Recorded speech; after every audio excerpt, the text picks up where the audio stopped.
기사 넘어 세상을 전합니다. 신율의 뉴스 정면 승부 지금 시작합니다.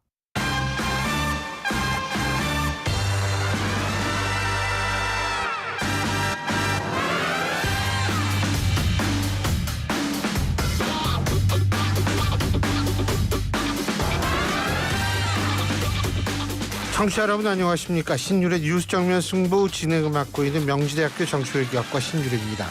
22대 국회 전반기 국회의장 선출을 위한 더불어민주당 내 경선 후보 등록이 오늘 마감됩니다. 조정식, 우원식 그리고 정성호 의원이 나란히 등록을 마쳤고요. 오늘은 추미애 전 장관이 후보 등록을 완료했습니다. 여기에 이제 우리가 좀 주목할 것, 오선의 박지원 전 국정원장도 출마를 할 것인가 하는 부분인데요. 국회의장 선거는 다음 주 16일에 진행될 예정입니다. 통상 제1당에서 후보를 내면 국회 본회의를 통해서 확정되는 만큼 22대 국회 전반기 국회의장 누가 될지 경선이 결국은 본선이 될 수밖에 없으니까요. 저희가 좀 주목해 볼 필요가 있을 것 같습니다. 자, 오늘 저희가 준비한 소식 말씀드리겠습니다. 2부에서는 국민의힘 권영세 의원과 함께 당내 현안에 대한 입장 들어보고요. 3부에서는 엄경영의 촉, 엄경영 시대정신연구소장과 함께하겠습니다. 4부에서는 여의도 청년정치, 이승환 전 대통령 행정관 그리고 더불어민주당 박성민 전 최고위원 두 분과 함께하죠. 5월 8일 수요일 신율의 뉴스 정면 승부 지금부터 시작합니다.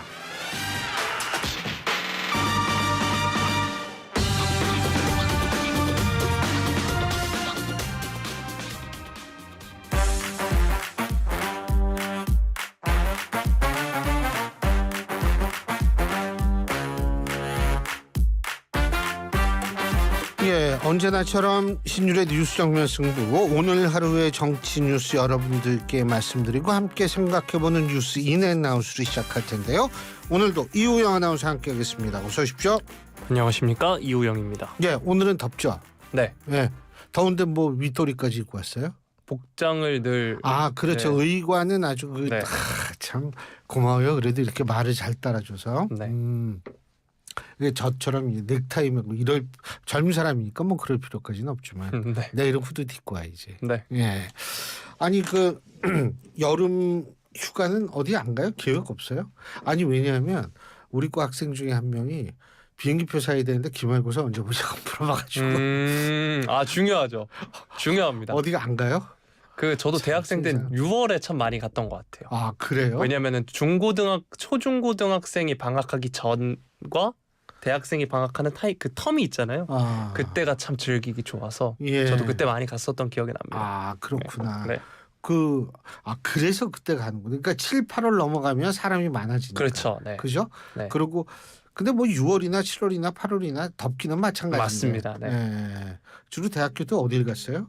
저는 뭐 그때그때 달랐던 것 같긴 한데 예. 주로 그냥 워터파크 놀러 가거나 그랬던 것 같습니다. 아 워터파크? 네. 아니 그 외국으로 나간 건 아니네 그러면은. 외국으로 이제 방학 때 연수, 전공 연수를 갔죠. 아 연수. 네. 그게 휴가죠. 그렇죠 뭐. 네. 아니 이 학생은 외국으로 나가는 모양이더라고. 비행기표를 근데 참 또 친절하게 가르쳐줘야죠. 예. 와 벌써 기말고사를 가르쳐줄 때가 됐으니까. 참 오늘 어버이날인데 뭐 늦게까지 방송하죠. 네. 전화라도 해야죠. 안 그래도 전화 드려서 주말에 토요일 저녁에 엄마 아빠 먹고 싶은 거 생각해 두셔라라고 해뒀습니다. 엄마가 좋아요, 아빠가 좋아요? 엄빠요. 네. 그래요. 우리 딸에는 카톡을 주던데 전화를 하셨구나. 네. 카톡은 안 해요? 카톡은 이제 그냥 뭐 전화로 주로 하는 편입니다. 네. 전화로? 네. 왜 카톡을 부모님이 싫어하세요? 그렇다기보다는 그냥 전화가 좀 더 편해서요. 네. 전화가 편해서? 네. 난 카톡이 편하던데. 저는 그렇게 목소리라도 느끼면서 그렇게 정을 느끼는 게 좋습니다. 정이 많아요? 정이 별로 없는 것 같은데. 사람마다 다릅니다. 대상마다 다르다? 아유.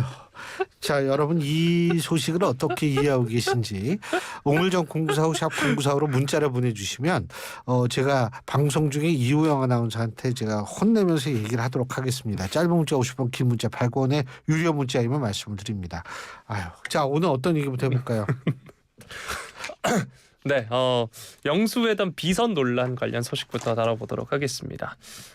지난달 29일 열린 윤석열 대통령과 이재명 더불어민주당 대표의 영수회담 추진 과정에서 함성득, 임혁백 비공식 라인이 특사 역할을 맡아서 물밑 조율을 했다는 주장이 나왔습니다. 이번 논란은 함성득 경기대 정치전문대학원장과 임혁백 고려대 명예교수가 어제 공개된 한국일보와 인터뷰에서 영수회담과 관련된 자신들의 역할을 공개하면서 벌어진 건데요. 함 원장은 윤 대통령과 같은 아파트에 사는 이웃으로 윤 대통령 부부와 친분이 깊다고 하고요. 임 교수는 지난 총선 때 민주당의 공천관리위원장을 맡은 바 있습니다. 두 사람이 구체적 사례들을 들면서 윤 대통령과 이 대표의 입장을 서로에게 전하는 가교 역할을 했다 이렇게 주장을 한 건데요. 인터뷰를 보면 윤 대통령이 이 대표에게 총리 추천을 요청했다. 윤 대통령이 차기 대선에서 이 대표의 경쟁자가 될 만한 인사는 대통령실 인선에서 배제하겠다는 뜻을 전했다는 등 민감한 내용이 담겨서 정치권에 큰 파문이 일고 있습니다. 대통령실의 공식 입장과 배치되는 내용인데요. 대통령실이 영수회담 직후 총리 인사 얘기는 전혀 없었다 브리핑을 한 바 있습니다. 사전 협상 때도 총리 인선은 논의된 적 없다는 게 공식 입장이기도 했고요. 국무총리 인사와 관련해 윤 대통령이 이 대표가 야권 내 중도 성향의 인사를 몇몇 추천하면 미리 검증해서 영수회담에서 결정하자 이렇게 제안을 했고 이 대표의 경쟁자가 될 만한 사람은 인선에서 배제하겠다는 뜻도 해당 라인을 통해 전했다고 이 두 사람이 밝힌 겁니다. 인터뷰에는 대통령 비서실장 유력 후보로 보도됐던 원희룡 전 국토교통부 장관에 대해서 이 대표가 양평고속도로 특혜 의혹 관련 책임을 져야 할 인물이라면서 난색을 표했다는 내용도 담겨 있습니다. 대통령실은 내용을 즉각 부인했습니다. 윤 대통령도 참모들에게 그런 말을 한 적 없다 불쾌감을 드러냈다고 하고요. 대통령실 고위 관계자는 오래전부터 대통령은 이 대표를 만나야 한다는 제안을 언론, 여당과 야당 등을 통해 받아왔다. 대통령이 결정해서 직접 이 대표에게 전화했다. 설명을 했고요. 공식 라인을 거쳤다라든가 거창하게 특사라든지 물밑 라인은 없었다. 이렇게 밝혔습니다. 두 교수의 인터뷰가 허위라는 취지긴 한데요. 정치권의 의구심은 계속되고 있습니다. 일단 내용이 구체적이고요. 대통령실이 두 교수에 대해 법적 조치를 검토하고 있다는 내용은 아직까지 전해지고 있지 않습니다. 보도 이후 국민의힘 당원 게시판에는 격앙된 반응이 나왔습니다. 충격이다, 보수 괴멸자다, 지금 탈당하다 이런 이야기부터 충격이다, 총리 후보를 민주당에 구걸하지 말고 될 때까지 내라 반응이 이어졌습니다. 이재명 대표도 기자들과 만나서 이 비선 논란에 대해 비서실장이 용산과 협의하고 진행한 게 전부다라고 일축한 바 있습니다. 자, 또다시 불거진 대통령실발 비선 논란인데요. 대통령실의 메시지 관리가 잘 안 되고 있는 것 같기도 하고요. 앞서서 말씀드린 것처럼 대통령실이 두 교수에 대한 법적 조치를 검토한다는 소식이 따로 나오지 않아서 의구심이 더 증폭되고 있는 상황입니다. 이 소식 어떻게 들으셨나요? 자, 일단 상황적으로 한번 봅시다. 이게 비선이다 그러면 대통령실 비선뿐만 아니라 양쪽에 전부 비선 논란이 나올 수 있어요. 이른바 쌍비선이죠. 이렇게 되면. 예? 쌍비선이 되는데 우리가 일반적으로 비선이 필요한 것은 남북 정상회담 같은 거 할 때 있죠. 이게 사실은 그 대화의 루트가 지극히 제한적일 때에는 비선을 동원할 가능성이 있어요. 하지만 같은 나라 같은 땅에 살면서 정치인들끼리 수시로 교류하는 이 마당에 왜 비선을 동원할 이유가 뭐가 있었을까를 한번 생각을 해봐야 돼요. 예? 공식적인 라인을 통해서도 비공식적인 얘기까지는 얼마든지 전할 수가 있거든요. 근데 왜 이 민간인들을 동원해 가지고 했을까? 이런 데서 우리가 일단 한번 생각해 봐야 돼요. 물론 저는 두 교수가 뭐 거짓말하고 있다 이런 얘기를 하는 것은 아닙니다. 뭐 이 사람들도 뭐 얘기할 수 있는 거는 있겠지만 중요한 거는 뭐냐면 여러 사람한테 자문을 구할 수 있는 거 아니에요? 야, 이거 만나야 되나? 만나면 무슨 얘기해야 되나? 이렇게 얘기를 하는 오간 과정 정도 수준이 아닐까라고 저는 추측을 하죠. 그걸 뭐 이 두 사람이 잘못 이해를 하지 않았나 이런 생각도 할 수 있는 거죠. 그래서 저는 일단은 비선 논란 아니 그러면은 심평 변호사는 뭐예요? 본인도 메신저 역할을 했다고 얘기를 하는데 예? 그럼 이게 한두 사람이 아니라는 거 아니에요. 정황적으로 봐도 이 논리적으로 봐도 저는 이 비선 논란이라는 게 참 성립되기가 좀 힘든 상황이 아닌가 이런 생각이 들고요. 자, 내용도 나는 좀 문제라고 생각하는데 자, 이 뭐라고 돼 있냐 하면 그 이 대표의 경쟁자가 될 만한 인사는 대통령실 인선에서 배제하겠다는 뜻을 전했다. 이거는요. 이 대표의 경쟁자가 될 만한 사람을 대통령실 인선에 꼭 집어넣겠다. 집어넣겠다. 이렇게 얘기를 해야지 맞아요. 제가 한번 일전에 얘기한 적이 있어요. 뭐냐면 차기 대선 후보가 대통령실에 들어가면은요. 이거 굉장히 힘들어집니다. 자기 대선 후보로서의 입지가. 왜 그러냐면 시간이 갈수록 대통령실은 떨어지게 돼 있고 우리나라에서 예외 없이 법칙적으로 등장하는 게 뭐냐면 현직 대통령을 넘어서는 이 일들이거든요. 그거는 여야를 막론하고 모든 정권에서 다 나오는 현상인데 그래서 대선 후보들은 대통령실에 잘 안 가려고 그래요. 본인들이. 예? 대통령실에 오는 순간 그 대선 후보의 이미지는 현 정권하고 오버래핑이 되기 때문에 본인을 위해서 굉장히 안 좋습니다. 그런데 마치 이 대표와 경쟁자가 되는 사람은 대통령실 인선에서 배제하겠다? 이거는 그 사람 이 대표를 우대해 준다는 것 같은데 그게 아니고 오히려 이 대표의 경쟁자를 그 경쟁력을 높여주는 행위거든요. 이게 논리적으로 저는 이것도 맞는 얘기가 아니거든요. 근데 이거를 어떻게 이렇게 얘기가 나오는지 저는 솔직히 개인적으로 잘 이해가 안 돼요. 지금 대통령실도 부정하고 있고 민주당도 부정하고 있고 모두 부정하는데 단지 이 두 사람만 자신들이 오늘 또 기사 나왔더라고요. 오늘 또 기사 나왔는데 뭐 자신들 물론 인터뷰를 한 거를 쪼개서 내니까 이제 오늘 또 나온 건데 제가 볼 때는 글쎄요 좀 여기에 여러 가지 혼선이 있어서 그렇지 이런 사람들을 비선이라고 얘기를 한다는 거 이게 언론도 그렇고 하건 조금 저는 좀 신중한 자세가 필요하지 않을까라는 생각을 합니다. 예. 네. 자, 다음 소식 살펴보겠습니다. 우리 정부가 한국형 초음속 전투기 KF-21 보라매의 공동개발국 인도네시아 측의 당초 약속과 다르게 분담금의 3분의 1가량만 내고 기술 이전도 덜 받아가겠다라고 제시한 방안을 수용하기로 했다는 소식입니다.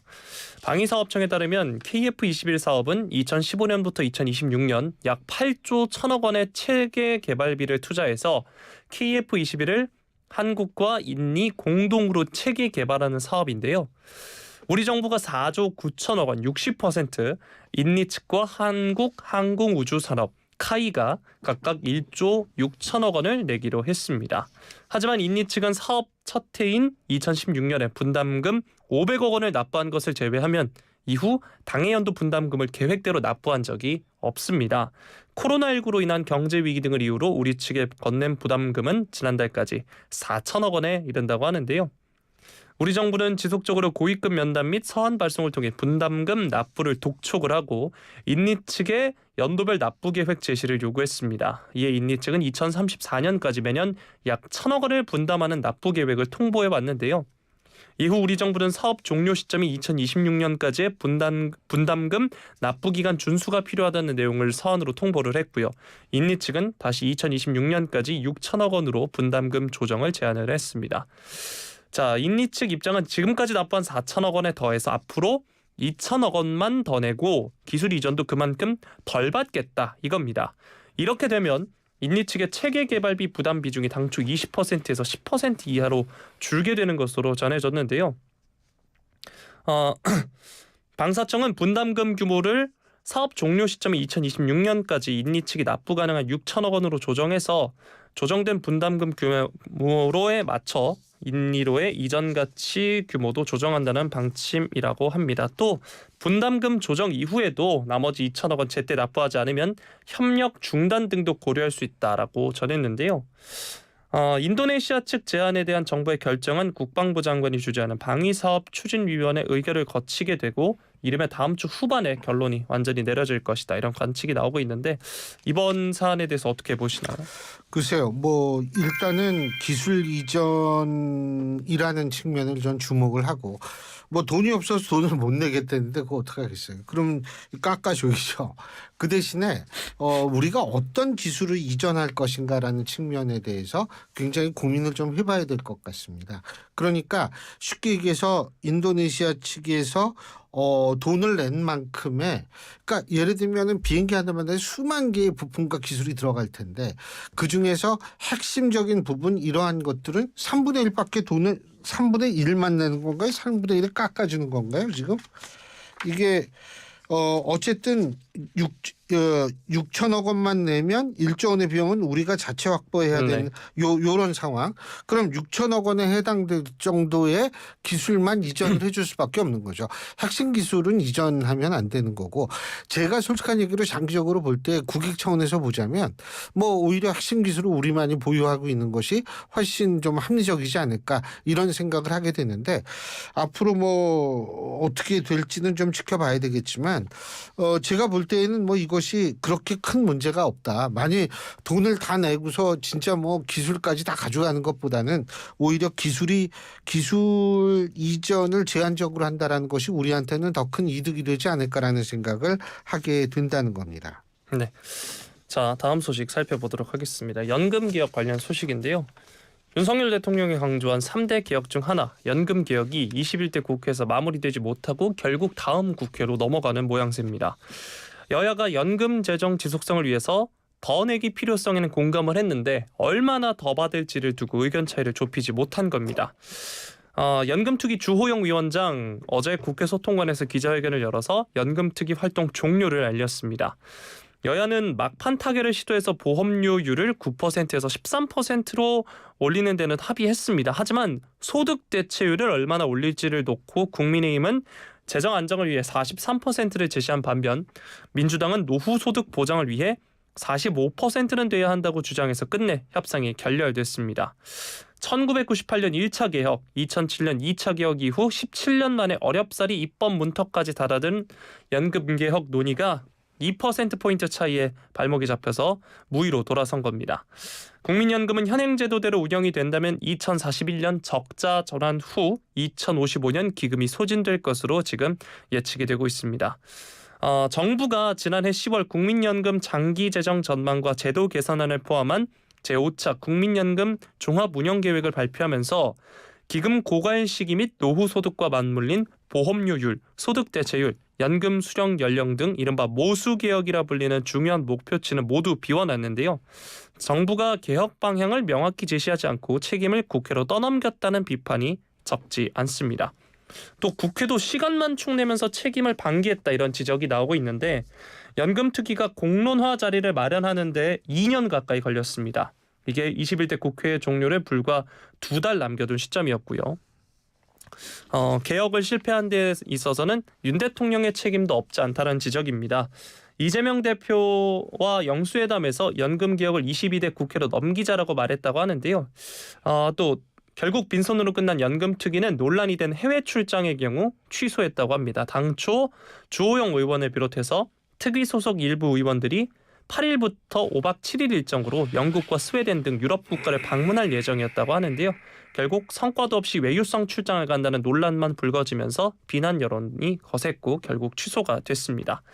자, 21대 국회는 곧 문을 닫습니다. 연금개혁 논의는 다음 국회에서 시작을 해야 되는데 문제는 국회가 원구성 등에 바빠서 연금특위 구성 등은 후순위로 미뤄질 가능성이 높고요. 또 21대 국회 안에서 치러지는 선거들도 변수입니다. 2026년에는 지방선거, 2027년에는 대선을 치러야 하는 상황에서 여야가 표심 계산에 집착해 선거 승리에만 몰두하다 보면 연금 개혁이 뒷전이 될 수도 있다. 이런 우려가 나오는 상황입니다. 연금 개혁, 윤 대통령의 주요 개혁 중 하나였고요. 대선 후보들의 공약이기도 했습니다. 결국 차기 국회로 넘어가게 됐는데요. 이와 관련해서 뉴스임 부탁드리겠습니다. 이게 지금 1차 개혁이 1998년이면 김대중 정권 시절이고요. 2차 개혁이 2007년이면 노무현 정권 시절이라고 우리가 볼 수가 있죠. 실제로 이 어려운 것들을 대부분 그 김대중 노무현 정권 때 이게 이루어졌다라는 사실 2007년 맞죠? 맞을 거예요. 이 점을 좀 주목을 전 해볼 필요가 있을 것 같고요. 한 가지 제가 좀 말씀드리고 싶은 거는 연금 개혁이라는 게 일종의 폭탄 돌리기거든요. 폭탄 돌리기라는 것은 결국 뭐냐면 누군가 해야 된다라는 당위성은 다 인정을 하는데 이걸 막상 하려고 하면은 할 생각이 없어지는 거죠. 그러니까 예를 들면은 저는 쓰레기 소각장이라든지 이런 것도 마찬가지라고 생각해요. 다 공공이 필요로 한다라는 거는 다 맞는데 인정을 하는데 우리 집 앞에서 한다는 건 이거는 받아들일 수 없는 거랑 똑같은 거거든요. 아, 개혁은 해야지. 이 젊은 사람들을 위해서. 그런데 내가 당장 이게 힘들어지는 거 이거는 반대할 수밖에 없는 건데 이거를 그럼에도 불구하고 이게 인기를 끌 수 있는 거는 아니지만 이왕 말 꺼냈으니까 사실 하긴 해야죠. 그런데 제가 그 어떤 경제학과 교수한테 이런 얘기를 들었어요. 연금 개혁을 한다고 얘기를 하면서 3대 또 특수직 연금이 있거든요. 공무원연금, 군인연금, 공무원연금, 사학연금. 이거 다 개혁한다. 이렇게 공무원연금도 개혁하고 이것도 개혁하고 이런 식으로 이걸 딱 늘어놓으면 되는 게 하나도 없다는 거예요. 그러니까 일단은 연계하지 말고 국민연금부터 개혁을 하고 그 다음에 공무원연금 이 또 군인연금은 손은 잘 안 되더라고요. 어쨌든 군인연금 지금 제가 알기로는 이 적자폭이 제일 큰 게 군인연금이거든요.